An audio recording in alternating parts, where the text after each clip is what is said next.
I think we can all agree that Dragon Age the Veilguard was a huge disaster of a game, and a lot of people are laying that at the feet of the writers because, well, let's be honest, not only was the writing pretty bad for it as far as dialogue goes, but this game is now being used as an example of what happens when you put your agenda over everything else, when you're trying to just make a game to push a message and tell your story as opposed to trying to make something that gamers actually want. Well, this is the result of it. And unfortunately, it's looking like that might not be the end of it because apparently a couple of the writers who worked on Dragon Age the Veilguard are going to be working on the upcoming Ghost of Yotei. Now, this isn't necessarily new information, but I did see this post going around on X over the weekend, and it really did kind of shine a light on this fact, especially in light of what's going on with Dragon Age the Veilguard, how they fired a bunch of people working for them, including the writers. Now, apparently, they didn't have trouble finding work on other stuff, even. So let's take a look at this one right here. So this is coming from Lumpy. The Ghost of Tsushima sequel is being written by the same people that wrote Mass Effect Andromeda, Anthem, and Dragon Age the Veilguard. It's over. And showing a couple screen grabs. So it looks like IMDb right here. You can see they have Ghost of Yotei on there, Dragon Age Veilguard, John Dumbro, and then this other one, Courtney Woods, and the same. She also worked on Dragon Age Inquisition, Mass Effect Andromeda. You can see right here.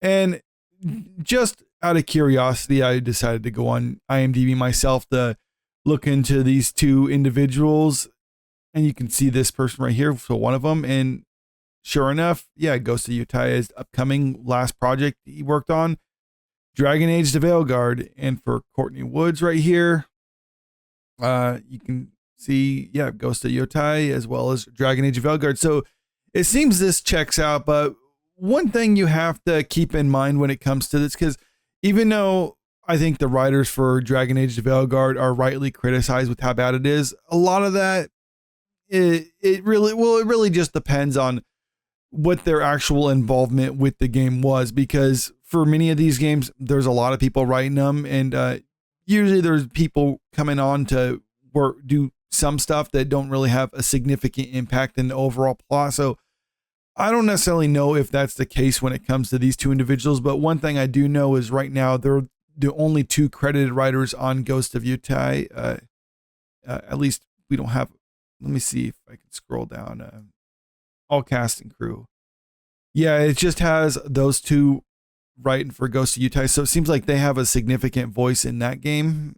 Whereas Dragon Age the Veilguard, they were just a couple of the writers that are being credited on it, at least prominently. There's probably some more who have uncredited rights and other things like that. So we're not going to focus on those things because those people don't have a huge say in what goes on in the game. But I think it is kind of, well, like, I don't know if these two actually had an impact on some of those dialogue options that people found most egregious.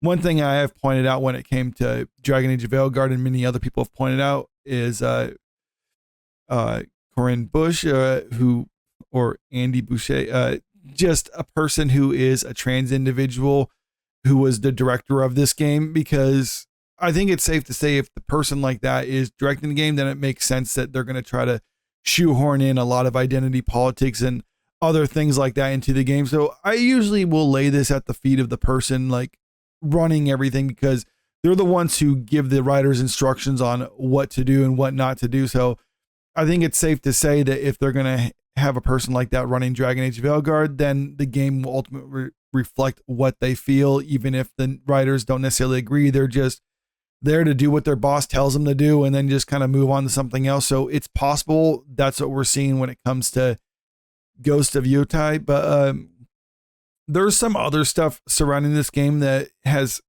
kind of given a lot of people pause of the quality, because the first game, Ghost of Tsushima, was really popular. A lot of people loved that. But when the announcement of this game came about, you can see right here in the cast, Erika Ishii, it started coming or people started talking about how this person is a pretty rabid activist. This post came out September 25th. So right after the announcement for the first announcement trailer for the game.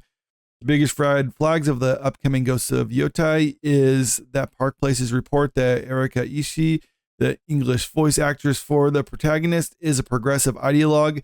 She is, by all accounts, a radical left-wing activist who will likely push back at the game's narrative if it doesn't support her worldview.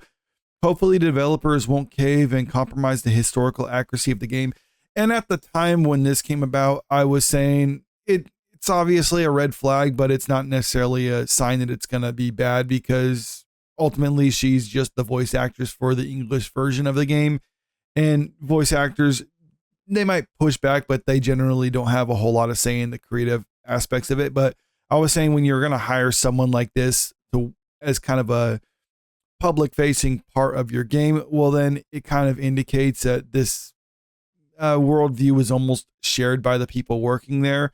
And then we had these other rumors going around. This is from last October, where it was talking about how they were going to initially have Jin as the main character for this upcoming game, but they decided to do a gender swap because one of the writers working on this game actually wanted to have a female protagonist, because that was part of the political agenda that she wanted to do. And that's kind of the path that they chose to have for this game.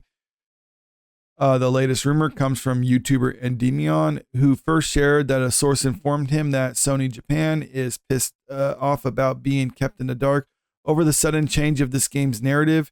He added, "It does seem there is a huge disconnect between what Sucker Punch knew about this Ghost of Yotei or Ghost sequel versus what Sony's PR teams knew." And then just kind of talks about how it was initially supposed to be a game following Jin Sakai going around Yotei as a Ronin, and he's being hunted down, facing the Mongols there. And basically a direct follow-up to Ghost of Tsushima. And by all accounts, it sounds like that would kind of be a natural transition. Instead, they're jumping it forward quite a while and having a female protagonist in this. He continued, the entire narrative was effectively gutted from what I'm being told and repurposed into the story about Atsu. That's the female protagonist for this one. Now, as you've seen in the new trailer, the whole wandering Ronin being hunted by other bounty hunters story that's presented in Yotei, I'm assuming was originally supposed to be Ronin hunting Jin Sakai as the ghost. Endymion then shared information provided to him by his source regarding the number of individuals who joined Sucker Punch around the last 2 years or so. First, he pointed to Jen Lee Lukin, who began work at Sucker Punch in March 2022 as a producer. He also pointed to Ariadna Martinez, a senior writer and narrative designer for Sucker Punch, who joined the company in May 2023. He also pointed to Courtney Woods, now that's the writer who was on Dragon Age Veilguard, who joined Sucker Punch as a senior staff writer in September 2022. Finally, he pointed to Kelly Snyder, who became a senior producer at Sucker Punch in September 2023. Given when these individuals joined the company, Endymion stated, "As you'll notice as I show these other examples, these writers and such, they all came onto the project rather late in production on Yotei, almost as if the game was something else entirely before it became Yotei."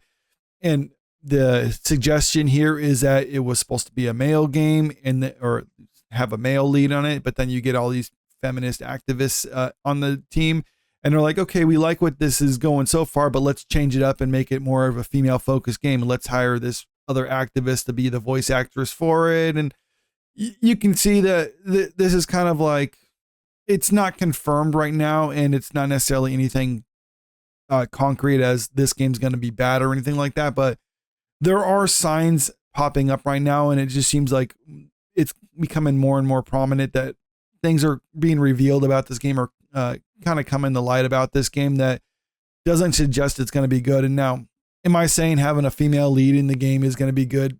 Means it's going to be bad? Well, no, obviously not. And I'm not saying having some type of message in the game doesn't necessarily mean it's going to be bad, but it was the same criticism I had with Dragon Age the Veilguard. When the whole point of you making something is to push a message, well, then all the other quality aspects of it kind of get put on the back burner.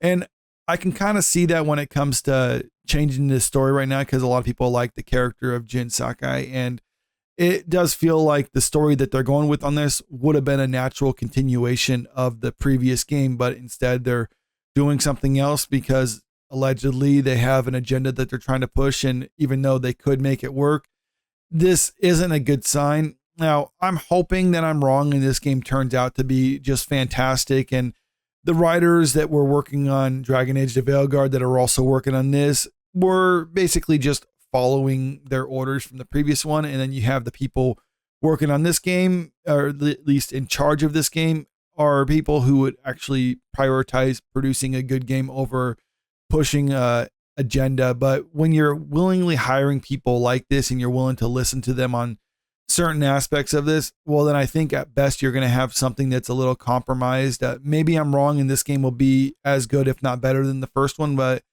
I'll have to see more before I can make any determination. And I probably won't be able to say conclusively until the game actually comes out. But let me know what you think about this in the comment section below. Do you think this is like a make or break for the game? Or do you think right now there's just too many red flags for it and you're just going to basically wait for word of mouth before you decide to play it, or you're just going to abandon it entirely? Let me know what you think about this. And also, if you haven't already, make sure you click that subscribe button if you want to stay up to date with the latest entertainment news. And don't forget to click that like button and share this video out there because it really helps out with the channel. Thank you.